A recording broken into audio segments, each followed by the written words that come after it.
Hello everyone, welcome to our YouTube channel design your dreams. आज की इस video में हम देखेंगे कि क्लास 1 के बच्चों को मैथ्स में हमें किस तरह से शुरू करवाना चाहिए, क्योंकि मैथ्स की बेस स्ट्रांग होना बहुत जरूरी है, जिससे कि आगे उन्हें जो भी सम सॉल्व करने के लिए मिले वो उसे आसानी से समझ सके और उसको सॉल्व करने में भी सक्षम हो।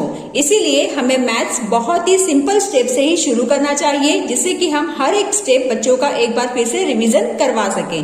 तो चलिए वीडियो को हम स्टार्ट करते हैं। यदि वीडियो आपको हेल्पफुल लगे तो प्लीज इसे लाइक जरूर करें, शेयर करें, साथ ही साथ आप हमारे चैनल को भी सब्सक्राइब करें, जिससे कि जब भी मैं कोई वीडियो अपलोड करूं तो वो वीडियो आप तक पहुंच सके। तो चलिए वीडियो को शुरू करते हैं।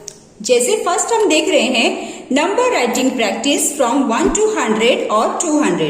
यूकेजी क्लास में हम नॉर्मली बच्चों को 1 से लेके 100 तक के नंबर्स तो सिखा देते हैं, तो हमें एक बार फिर से बच्चों को इसका रिवीजन करवाना है कि वो सही तरीके से नंबर्स को लिख पा रहे हैं या नहीं। तो हमें स्टार्टिंग में उन्हें 1 से लेके 100 तक के नंबर्स करवाने हैं और फिर धीरे धीरे करके 200 तक के नंबर्स की प्रैक्टिस स्टार्टिंग में जरूर करवा देनी है। तो पहले नंबर्स पर ही फोकस करना है। इसके बाद राइट नंबर नेम्स, जो भी नंबर्स हैं उसकी स्पेलिंग भी हमें अपने बच्चों को जरूर सिखाना है, जरूर से प्रैक्टिस करवाना है।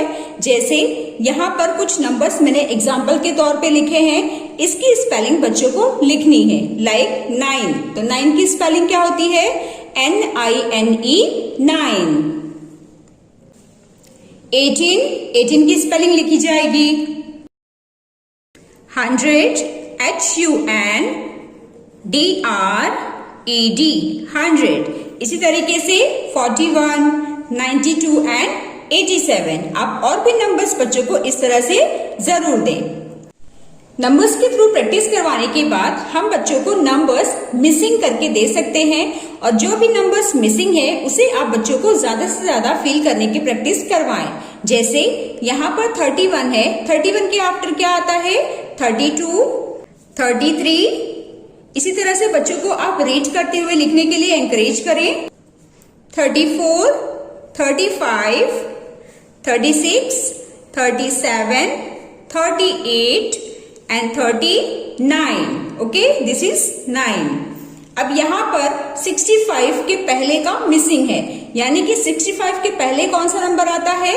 64, 65, 66, 67, 68, 69, 70, 71 एंड 72। सो इस तरह से बच्चों को सभी नंबर्स रीड करते हुए फील करना है।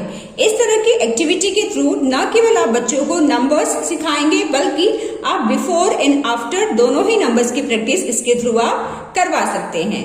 इसके बाद नेक्स्ट आ जाता है बैकवर्ड काउंटिंग। आप एटलीस्ट 100 से लेके 1 तक का बैकवर्ड काउंटिंग बच्चों को जरूर सिखाएं, और उसके बाद आप इस तरह से मिसिंग करके बच्चों को इसकी एक्सरसाइज करवा सकते हैं। जैसे 50 का बैकवर्ड 49, 48, 47, 46, 45, 44, 43, 42 एंड 41।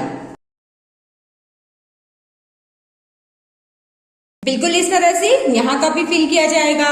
20, 19, 18, 17, 16, 15, 14, 13, 12, 11 like this. कुछ दिनों तक बच्चों को नंबर्स के थ्रू प्रैक्टिस करवाने के बाद आप टेंस एंड वंस का कॉन्सेप्ट भी बच्चों को एक्सप्लेन करें। इसमें आप बच्चों को कहें कि 110 का मतलब होता है कोई भी चीज जब 10 की क्वांटिटी में होती है तो उसे हम कहते हैं 110। ओके, तो 5 tens का मतलब क्या हो जाएगा? 50। So 5 tens and 3 ones is equal to 53। अब यहाँ पर नंबर्स में दिया गया है 4 ones के प्लेस पे है और 7 tens के प्लेस पे है, यानी 7 tens 4 ones। 7 tens and 6 ones is equal to how many? तो 7 tens का मतलब क्या होता है? 70 प्लस 6 ones, तो 76। सो इस तरह से आप बच्चों को टेंस एंड वंस का कॉन्सेप्ट भी एक्सप्लेन करें। इसके बाद आप बच्चों को लार्जर नंबर और स्मॉलर नंबर की पहचान करना सिखा सकते हैं। जैसे एग्जाम्पल के तौर पर मैंने यहाँ पर लार्जर नंबर लिया है, इसी तरह से आप स्मॉलर नंबर की भी प्रैक्टिस बच्चों को करवाइएगा। जैसे यहाँ पर जो भी लार्जर नंबर है उसे बच्चों को फाइंड आउट करना है और जस्ट कलर कर देना है। तो इसे हमें बच्चों को कैसे सिखाना है, आइए देख लेते हैं। जैसे फर्स्ट है 28 एंड सेकंड है 36। सो इसमें से लार्जर नंबर कौन सा होगा? तो आप बच्चों से कहें कि सबसे पहले उन्हें टेंस की प्लेस कंपेयर करनी है। जैसे यहाँ पर 2 है और यहाँ पर 3 है।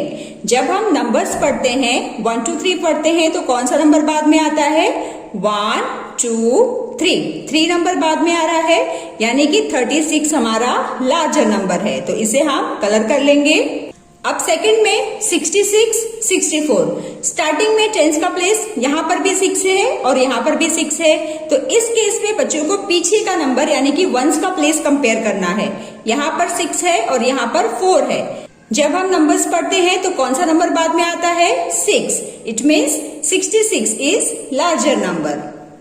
सो बिल्कुल इस तरह से ही बच्चों को आप लार्जर नंबर और स्मॉलर नंबर दोनों की पहचान करना सिखा सकते हैं। इसके बाद find whether the number is ascending और डिसेंडिंग ऑर्डर।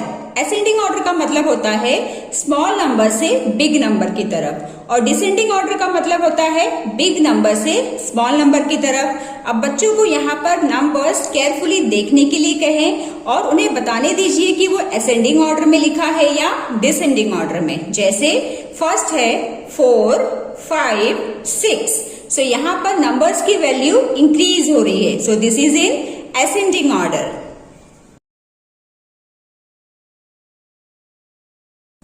सेकेंड है 97 15 8। तो सबसे पहले बिगेस्ट नंबर है, उसके बाद नंबर्स की वैल्यू कम होती जा रही है। तो ये क्या है? Descending order. सो इस तरह से बच्चों को असेंडिंग और डिसेंडिंग ऑर्डर की पहचान करना आप सिखाएं और उसके बाद इस तरह के सम्स भी आप सॉल्व करवा सकते हैं। क्वेश्चन नंबर 7 है ऐड बाय काउंटिंग फॉरवर्ड। इसमें बच्चों को फॉरवर्ड काउंटिंग करते हुए ऐड करना है। तो आप बच्चों से कहें, जैसे ये लिखा है 2 + 5, तो 2 को हमें माइंड में रखना है। 5 फिंगर निकालकर फॉरवर्ड काउंटिंग करना है 2 के आगे के numbers 3 4 5 6 7। So answer will be 7। इसी तरह से 6 को हम माइंड में रखेंगे और 3 फिंगर्स निकाल के फॉरवर्ड काउंटिंग यानी कि आगे की तरफ काउंटिंग करेंगे। तो 6 के आफ्टर क्या आता है? 7 8 9। बिल्कुल इस तरह से बच्चों को आप सब्ट्रैक्शन भी बैकवर्ड काउंटिंग करते हुए प्रैक्टिस करवा सकते हैं। जैसे 4 - 1, तो इसमें भी बच्चों को 4 माइंड में रखना है, 1 फिंगर निकालकर बैकवर्ड काउंटिंग करना है। तो 4 का बैकवर्ड 3, तो यहाँ पर हमारा आंसर हो जाएगा 3। यहाँ पर है 9 - 5, 9 को हम माइंड में रखेंगे, 5 फिंगर निकालकर हम बैकवर्ड काउंटिंग करेंगे। तो 9 का बैकवर्ड 8 7 6 5 4। सो इस तरह से बच्चों को आप फॉरवर्ड काउंटिंग करते हुए ऐड और बैकवर्ड काउंटिंग करते हुए सब्ट्रैक्ट दोनों की ही प्रैक्टिस करवाइएगा। Draw lines and add. Class 1 में बच्चों को लाइंस ड्रॉ करके या फिर सर्कल बनाकर ही ऐड और सब्ट्रैक्ट मोस्टली सिखाया जाता है। तो आप भी इसी तरीके से बच्चों को प्रैक्टिस कराएं। जैसे 4 + 4, तो बच्चों को 4 लाइंस पहले खींच लेनी है। 1 2 3 4, 1 2 3 4। अब सभी को हम काउंट करेंगे 1 2 3 4 5 6 7 8। So answer will be 8। सो इस तरह से ही बच्चों को सभी लाइंस खींचते हुए ऐड करना है। इसके बाद आप बच्चों को छोटा छोटा सेंटेंस बनाकर ना एक स्टोरी सम्स की प्रैक्टिस एडिशन और सब्ट्रैक्शन में एक एक करके सिखा सकते हैं। इसके जो सेंटेंसेस होते हैं वो बहुत ही सिंपल होता है, जिससे कि बच्चों को समझने में आसानी मिलती है।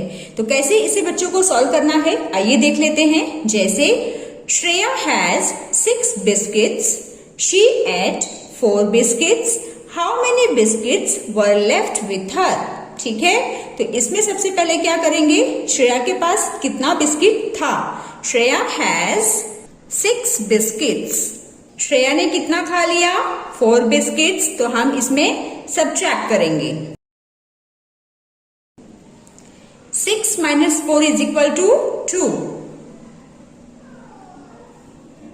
So our answer will be now she has 2 biscuits left with her. बिल्कुल इस तरह से ये वाला भी हम सॉल्व कर लेंगे. There were 9 birds on a tree. 4 flew away. How many birds were left? So पहले कितने birds थे? 9 birds. कितने उड़ गए? Flew away. 4 birds. Minus 9 minus 4, 5 birds. So यहाँ पर हमारा आंसर क्या हो जाएगा? Now total 5 birds left on tree. Okay, so dear friends, आज की इस वीडियो में हमने जाना कि हमें अपने बच्चों को क्या क्या सिखाना है. जैसे स्टार्टिंग में हमें उन्हें नंबर्स सिखाना है, उसे अलग अलग तरह से क्वेश्चन बनाकर उसकी प्रैक्टिस करवानी है, टेंस एंड वंस का कॉन्सेप्ट सिखाना है और कुछ एडिशन एंड सब्ट्रैक्शन के भी सम्स बच्चों को सॉल्व करवाने हैं और साथ ही साथ हमें कुछ स्टोरी सम्स की भी प्रैक्टिस बच्चों को शुरू में करवानी है. ऐसा करने से बच्चों की जो पेस होगी वो धीरे धीरे करके स्ट्रांग होगी और बच्चे मैथ्स के सम्स को आसानी से समझना सीखेंगे. सो आई होप आज की इस वीडियो से आप सभी को काफी हेल्प मिली होगी. तो चलिए मिलते हैं अब हम नेक्स्ट वीडियो में. Till then bye bye and take care.